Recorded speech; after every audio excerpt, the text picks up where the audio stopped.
Ito ang GMA Regional TV News. Mainit na balita sa Visayas at Mindanao, hatid ng GMA Regional TV.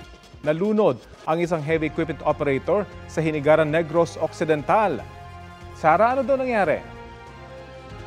Rafi, lumubog sa ilog ang ino-operate niyang excavator. Hulikam ang pangyayaring yan habang nagki-clearing operation ng excavator sa tabing ilog. Makikita na nakalubog na sa putik ang parehong track nito habang unti-unting tumatagilid. Ilang sandali lang, tuluyan na itong lumubog sa ilog at bumaligtad. Humingi ng tulong ang mga saksing residente.